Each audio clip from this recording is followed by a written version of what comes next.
रामायण के सुंदरकांड में हनुमान जी की एक कथा थी।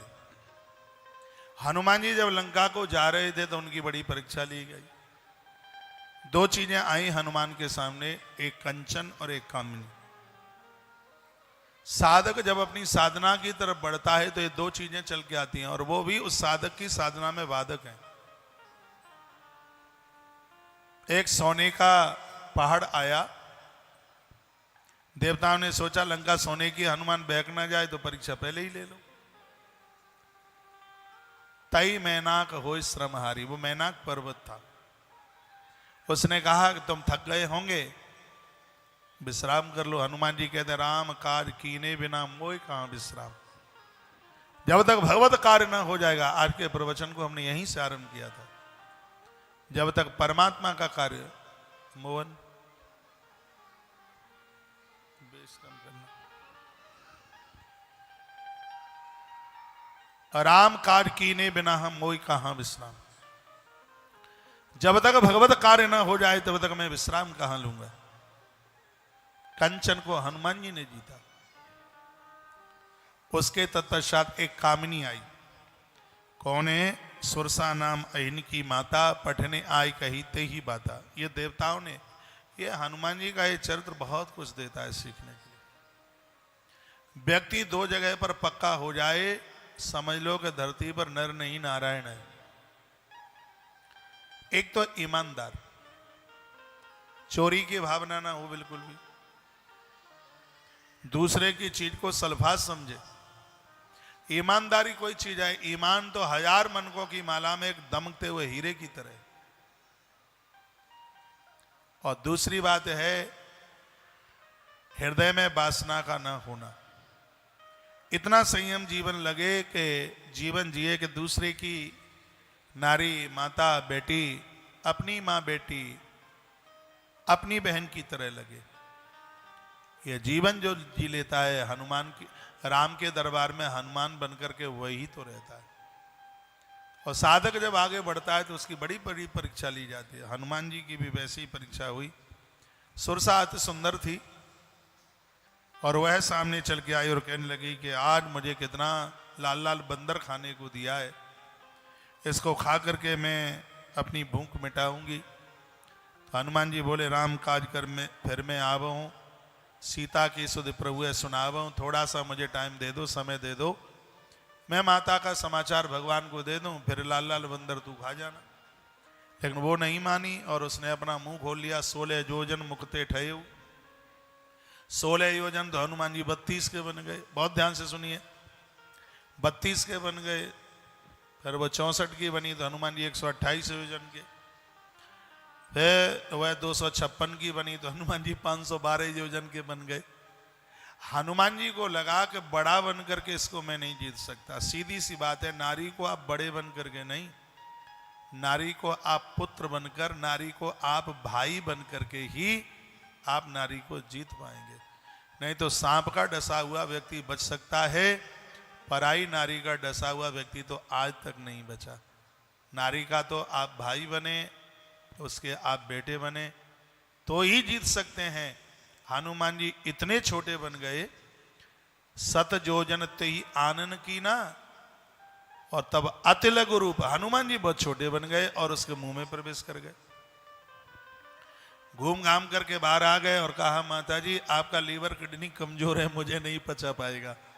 वो मुस्कुरा गई और क्या कहने लगी, राम काज सब करिए हो, तुम बल बुद्धि निदान। मैं तुम्हारी परीक्षा के लिए आई थी और तुम भगवान का काम करोगे। और हनुमान जी को आशीर्वाद देती हुई और वहां से चल पड़ी।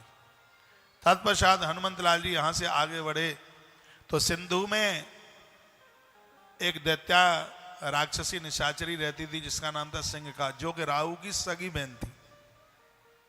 राहु की बहन थी सिंह का, और हनुमान जी के साथ उसने छल कपट किया। ताय मार मार तो सतुबीरा। और मैं एक बात का निवेदन करूंगा इस प्रसंग में, हनुमान जी ने इसको बख्शा नहीं, छोड़ा नहीं, इसको मार डाला, क्योंकि दुर्गुण है।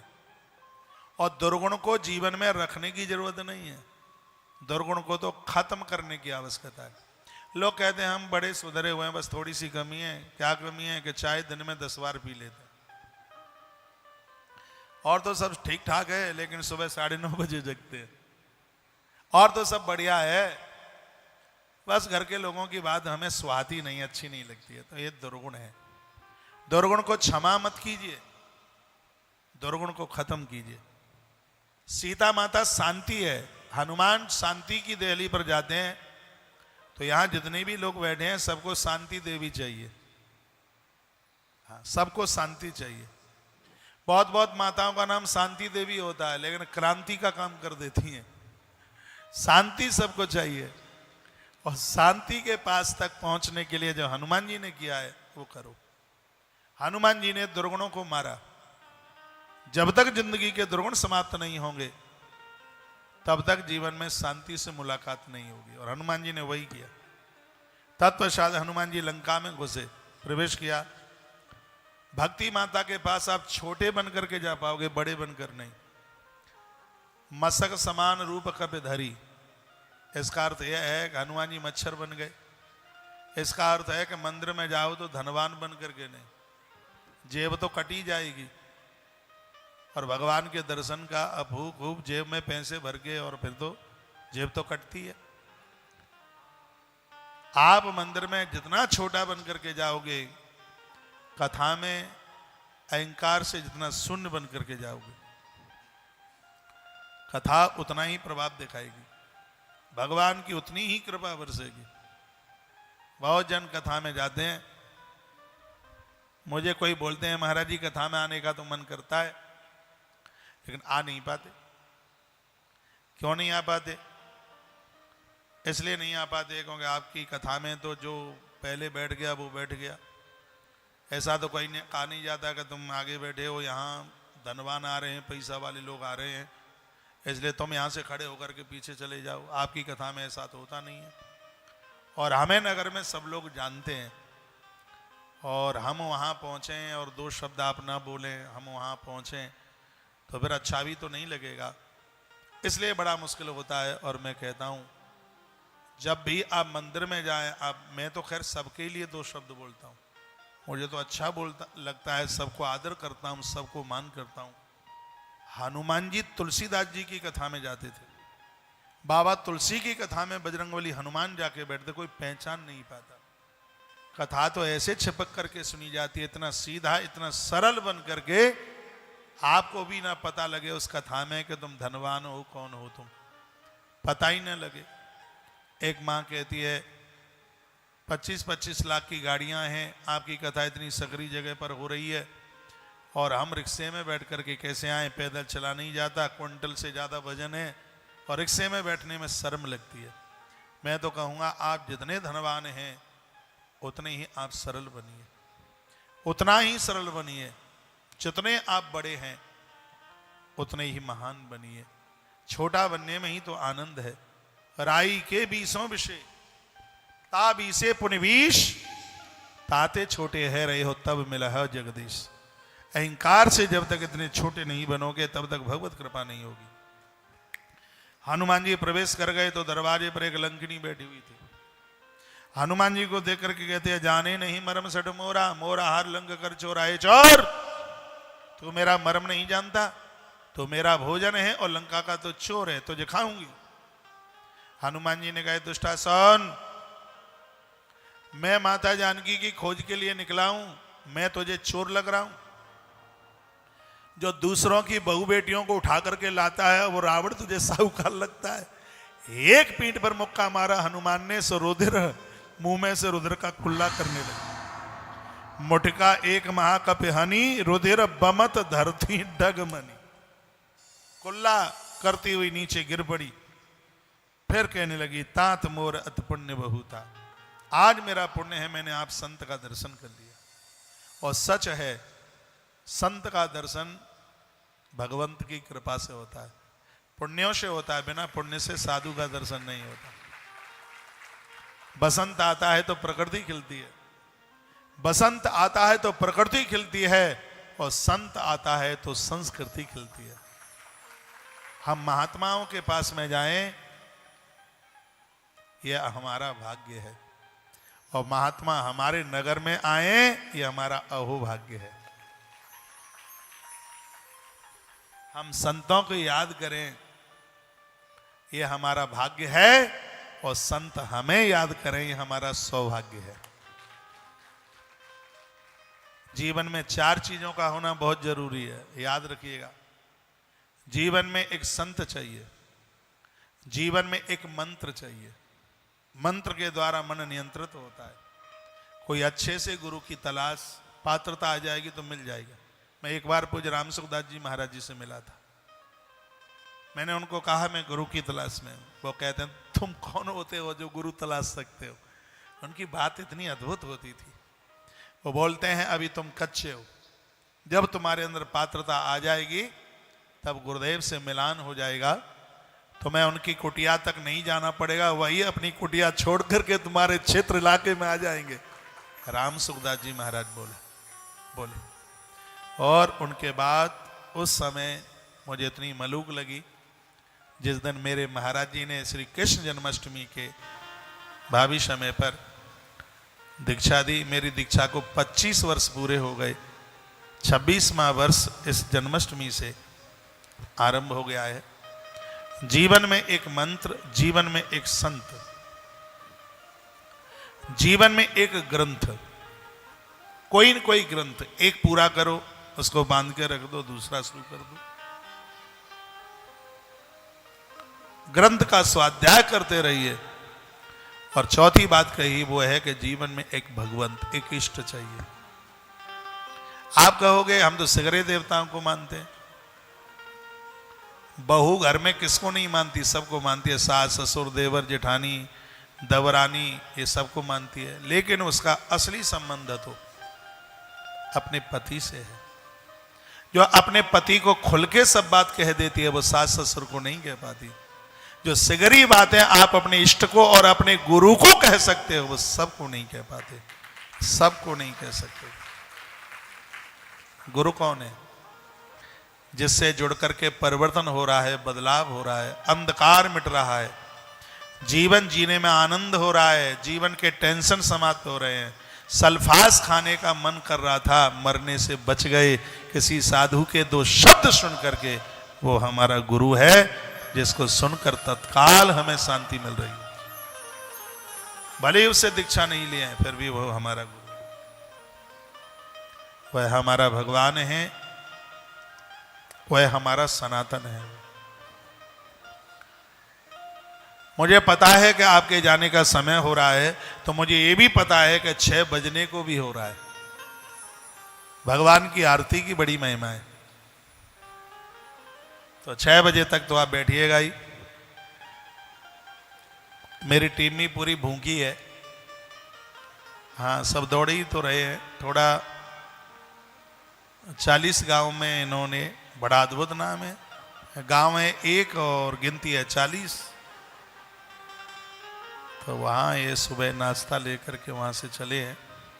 फिर भी बच्चे हैं, युवा, मेरे संग बूढ़ा कोई नहीं है।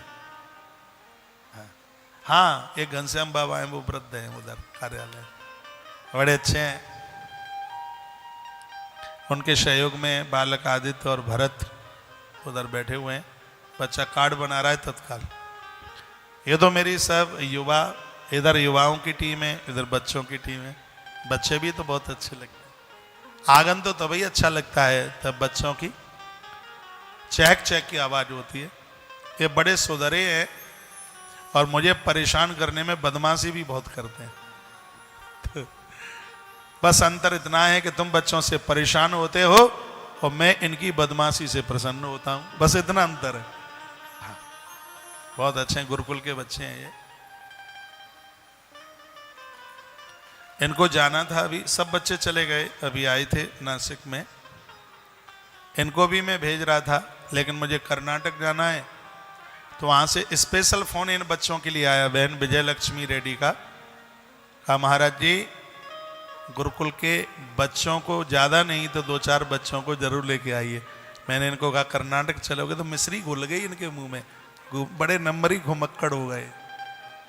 एक बार जयकारा लगाइए, बोलो बांके बिहारी लाल की जय हो, श्री हनुमान जी महाराज की जय हो। आइए प्रसंग को आगे के लिए मैं लेके चलता हूं। इसमें एक दुआ है रामायण के सुंदरकांड में, 4 नंबर का दुआ है, आपने पढ़ा होगा। सुंदरकांड किया करे आप, सुंदरकांड से राम बहुत प्रसन्न होते हैं, सुंदरकांड से हनुमान बहुत प्रसन्न होते हैं, सब देवता बहुत खुश होते हैं। तो चौथे नंबर के दोहे में एक बड़ा सुंदर दोहा है, तात स्वर्ग अपवर्ग सुख धारिय तुला एक अंग तूलन ताई सकल मिल जो सुख लव सत्संग। आंख का पलक ऊपर से नीचे गिरे, इतनी देर के लिए कथा में बैठते हैं तो कथा में इतना आनंद आता है, मृत्युलोक और स्वर्ग लोक की जितनी संपत्ति है तराजू में सब रख दो, एक क्षण के सत्संग के बराबर नहीं है उसमें सुख, जो सुख सत्संग में है। आंख का पलक ऊपर से नीचे गिरे, इतनी देर की कथा का आनंद, उसकी तुलना इस लोक से लेके परलोक तक किसी भी वस्तु से नहीं की जा सकती। ये लंकिनी बोली, आपका साथ मुझे मिला। क्या कहती है, आपकी मार आपकी डांट, माता पिता की डांट का बुरा मत मानना। माता पिता लाड़ करते हैं, दुलार करते हैं, उनका स्नेह है, उनका प्रेम है, तब ही वह डांट लगाते हैं। उनकी डांट तो कुंभकार के घड़े की तरह होती है। कुंभकार मिट्टी के बर्तन बनाने वाला आदमी नीचे हाथ लगाता है, ऊपर से थाप लगाता है। उसको पता है कि थाप जोर से दे दूंगा तो मटका चटक जाएगा। और यही स्थिति माता पिता की है। माता पिता बहुत बार गुस्से में कह देते हैं, चल तेरी वजह से पूरे घर में नाक में दम कर रखा है, तू मरता भी नहीं है, ऐसा बोल देते हैं। लेकिन वो यहां से नहीं बोलते, वो यहां से बोल देते हैं। ऐसे ही गुरुजन, ऐसे ही भगवान, ऐसे अपने से बड़े, ऐसे ही अपने से पूज्य, उनका सत्संग, उनके साथ में बैठना, यह जीवन का बिल्कुल कल्याणकारी है। हनुमान जी इसका उद्धार करके अंदर चल पड़े। लंकिनी दुर्गुण है, शांति रूपी सीता के पास हनुमान तब ही पहुंच पाएंगे जब वो दुर्गुणों की लंकिनी को जीत लें। रोजाना जब आप बिस्तर पर पहुंचते हैं तो सोने से पूर्व यह टटोल करके देखिए कि अंदर कोई दुर्गुण तो नहीं पनप रहा है। यदि कोई दोष चल करके आया है तो धीमे धीमे उसको खत्म कीजिए। एक साथ तो आप नहीं छोड़ पाएंगे, लेकिन अभ्यास करते करते आप सुजान कहते हैं, आप समझदार हो जाएंगे। वो दुर्गुण आपसे दूषण दूर चले जाएंगे, और जिस दिन दूषण दूर चले गए उस समय हम भगवान के भूषण बन जाएंगे, परमात्मा के आभूषण बन जाएंगे। तो दूषण यानी दोषों को अपने आप से दूर कीजिए। लोग कहते हैं छोटा सा दोष है, मैं कहूँगा 10 क्विंटल दूध को खत्म करने के लिए 1 क्विंटल नींबू की जरूरत नहीं है। 1 नींबू की 1 बूंद 1000 क्विंटल दूध को खत्म कर देती है। उसी प्रकार से जिंदगी का एक छोटा सा दोष हमारे संपूर्ण जीवन को बर्बाद कर देता है। इसलिए हनुमान जी का चरित्र कहता है, दूषणों को त्यागिए, भूषण को स्वीकार कीजिए, और जिस दिन दूषण को त्याग दोगे उस समय आप ईश्वर के आभूषण बन जाएंगे। मोर आप देखते हैं, मोर के अंदर कोई दोष नहीं है, इसलिए मोर का पंख भगवान का श्रृंगार बनता है। 84 लाख योनियों में सिर्फ और सिर्फ एक ऐसा मोर है जो संतान को जन्म देने के लिए वह अपनी पत्नी को नहीं छूता। मोर अपने पामों को देख देख करके रोता है, और उसकी आंख के आंसुओं को अपनी चोंच लगा करके मोरनी उसको चाटती है, और उसी से बच्चों का जन्म हो जाता है, अंडे देती है। मोर क्यों रोता है अपने पामों को देख करके? मोर और कबूतर की दोनों की बड़ी दोस्ती थी, दोनों की बड़ी मित्रता थी। कबूतर को अपनी ससुराल जाना था, पहले समय में होतियां होंगी पंछियों की भी ससुराल, तो उसने कहा भैया, और पहले का समय ऐसा था अपने पास कोट पैंट नहीं होता था तो अगल बगल वाले का मांग मूंग करके पहन जाते थे। वो समय का ऐसा समय था। आज तो लोग इतने संभ्रांत हो गए हैं, भाई का वस्त्र पहनने में शर्म लगती है तो बाहर का किसी का क्या पहनेगा। तो उसने कहा भैया मैं ससुराल जा रहा हूँ और मेरे पाम अच्छे नहीं है। कबूतर के पाम अच्छे नहीं थे, तो उसने कहा थोड़े दिनों के लिए आप मेरे पाम ले लो और अपने पाम आप मुझे दे दो। उस जमाने में कबूतर की बड़ी वैल्यू होती थी, और कबूतर मोर के पांव लेकर के चला गया, ससुराल भी घूम घाम करके आ गया। तब से लेकर के मोर आज तक कबूतर से अपने पांव मांग रहा है, और कबूतर मोर के पामों को आज तक लौटा करके वापस नहीं दे रहा है। कबूतर इतना बेईमान, उसने मोर के इतने अच्छे से पांव ले लिए। कबूतर के पाम बहुत सुंदर हैं क्योंकि अपने नहीं है, उसने मोर से लिए हैं। और मोर के पास में जो पाँव हैं वो कबूतर के पाँव हैं, इतने बेकार हैं, उनको देख देख करके मोर आज तक रो रहा है। जब वो नाचता है तो उस समय उसकी निगाहें अपने पाँव के ऊपर पड़ती है, रो पड़ता है और उसके आंसुओं को मोरनी चाटती है, उससे संतान का जन्म होता है। जिस मोर ने कभी जिंदगी में मोरनी को छुआ नहीं, संतान सृष्टि को जन्म दिया, भगवान कृष्ण ने कहा जो जीवन में इतना बड़ा निष्कामी है, जिसके अंदर सकामता नहीं है, उसके मोर पंख के द्वारा मेरा श्रृंगार होगा। भगवान कृष्ण उस मोर पंख को आज भी अपने मस्तिष्क पर रखते हैं। जिनके घर में मोर पंख पूजा में होता है, भगवान को जब आप झड़ाते हैं, झुड़ूते हैं, तो इसमें मोर पंख का एक झाड़ू टाइप का बनाया जाता है। उससे भगवान की प्रतिमाओं को ऐसे फूल फूल उतार देते हैं। और भगवान को जहाँ मंदिर बनाया है वहाँ झाड़ू नहीं लगाते, एक डंडे में एक कॉटन का एक सूती वस्त्र लगा देते हैं और वो थोड़ा मोटा सा होता है। वो वाला होता है जलेबी वाला कपड़ा, मोटा देखा है जलेबी वाला कपड़ा? पतले कपड़े में जलेबी कहाँ बनती है, वो मोटा होता है, भारी सा। अब आपने जलेबी बनाई है कि नहीं? मैंने तो बनाई है, इसलिए मुझे पता है, बना लेता हूँ, रोटी बना लेता हूँ, पूड़ी बना लेता हूँ। अरे 5:57 हो गई हैं भैया। जैसे ही संस्कार टीवी पर यदि कार्यक्रम कहीं कटअप हो जावे तो तत्काल आप यूट्यूब पर चल रहा है,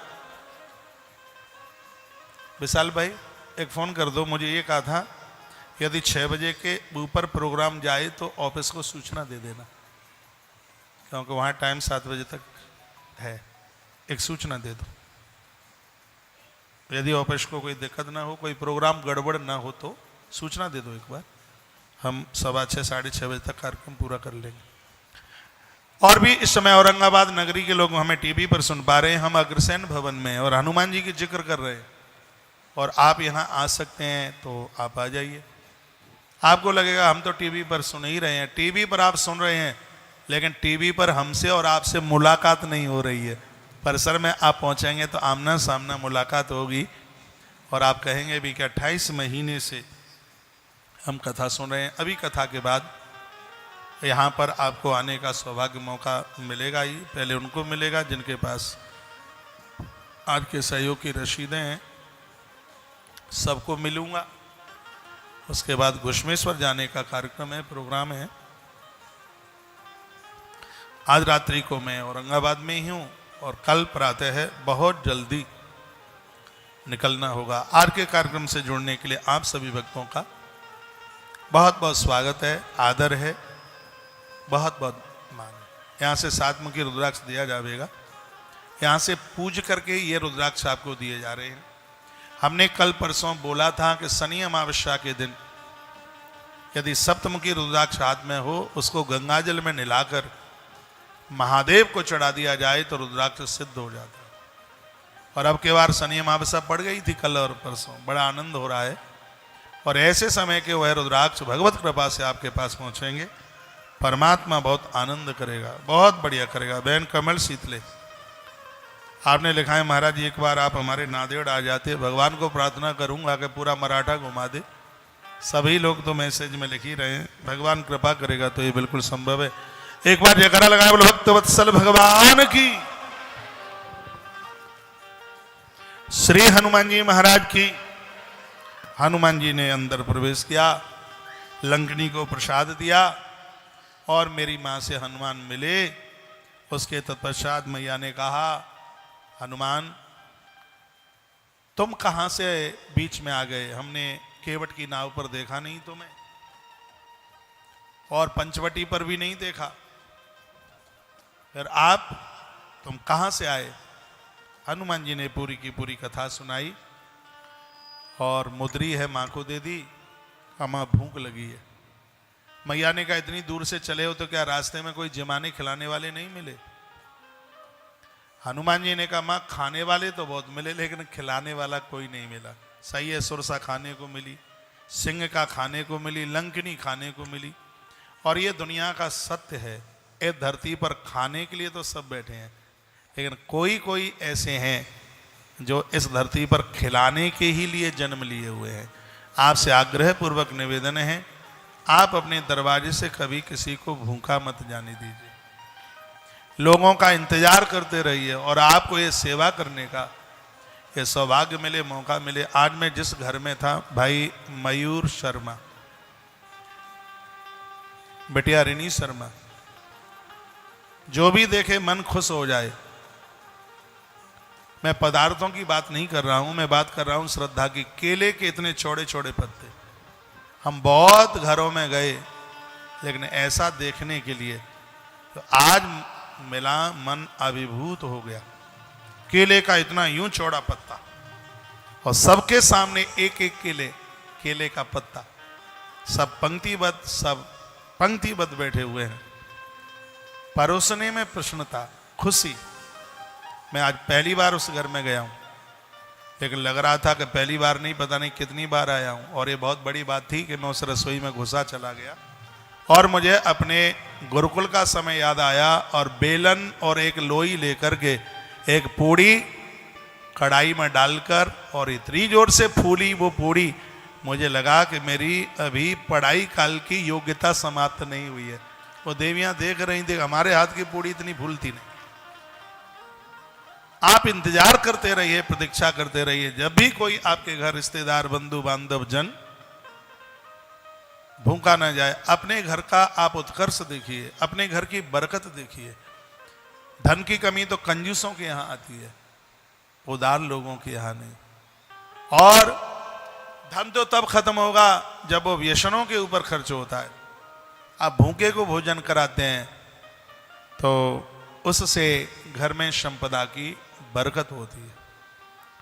तो मैया से हनुमान क्या बोले, कहा मैया खाने वाले तो बहुत मिले थे, खिलाने वाला कोई मिला नहीं, भूख लगी है। मैया ने कहा चले जाओ सामने बगीचे में, याद रखना पेड़ तोड़ना मत। हनुमान जी गए तो वहां तो सब द्वारपाल थे रावण के। जब वो सब बर्जन लागे तो हनुमान जी ने सबको मुष्टक मारी, सो सगरे भागे और जाके रावण को शिकायत करी। रावण ने अक्षय कुमार को भेजा, अक्षय कुमार को क्षय कर दिया। उसके बाद में मेघनाद आया, मेघनाद बड़ा बलवान है। हनुमान जी ने सोचा हथियार है नहीं और इसके रथ वथ को सबको तोड़ना है, क्या करूं, पेड़ तोड़ करके फेंकूं तो मैं ये युद्ध मेघनाद से जीत लूंगा। लेकिन मैया ने कहा है कि पेड़ तोड़ना मत, यदि बात नहीं मानता हूं तो आज्ञा की अवहेलना होती है। फिर हनुमान जी ने सोचा कि मैया ने पेड़ तोड़ने के लिए मना किया था, पेड़ उखाड़ने के लिए मना नहीं किया। सो बजरंगी ने पेड़ उखाड़ा और जोर से मेघनाद के ऊपर यो पटका, व्यर्थ खीन लंकेश कुमारा। उसका रथ खत्म हो गया और आखिर में हनुमान जी बंद करके गए। हनुमान जी ने लंका को जलाया। लंका को जलाने की जरूरत जब पड़ी, जब हनुमान जी की पूंछ में दो चीजें तो बड़ी अद्भुत होती हैं, एक पूंछ एक मूछ। हाँ, पूंछ और मूछ दोनों। किसी डोकरी ने एक साधु को पूछा कि पूंछ बड़ी के मूछ बड़ी, पूंछ बड़ी के मूछ बड़ी। साधु ने कहा मैया बता देंगे। साधु 93 साल का हो गया, मरणासन्न हो रहा था। उसने कहा रामनगर मोहल्ले में से रामकली नाम की डोकरी को बुलाओ। सो रामनगर मोहल्ले से रामकली नाम की डोकरिया को बुलाया। साधु मरणासन्न रखा था, कहने लगा माता तुमने कभी मुझे पूछा था कि मूछ बड़ी कि पूंछ बड़ी, तो मैं तुम्हें बता रहा हूँ, नारी को चाहिए कि प्रतिष्ठा की पूंछ में कमी ना आवे कभी।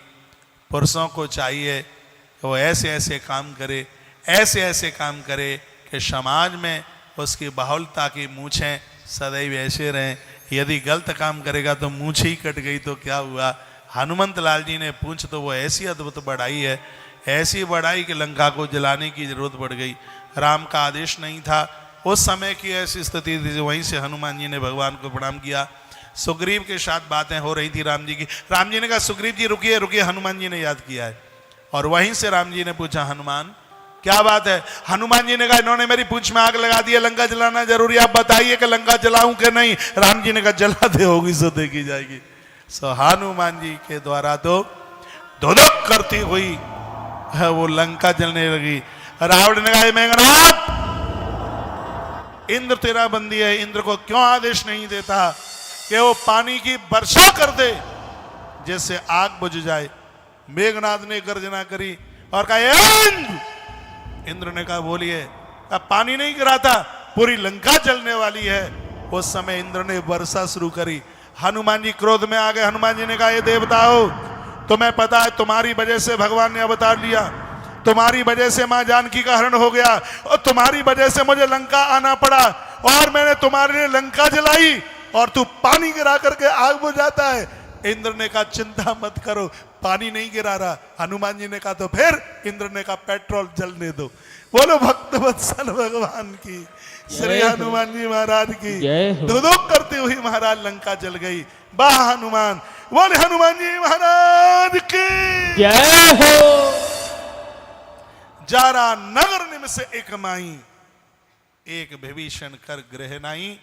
अतुलित बलधाम हेम शैलावदेहम, धनुज मन कृशानम ज्ञानी नामाग्रगण्यम, सकल गुण निधानम वानराणामधीशम, रघुपति प्रिय भक्तम बात जातम न मानी।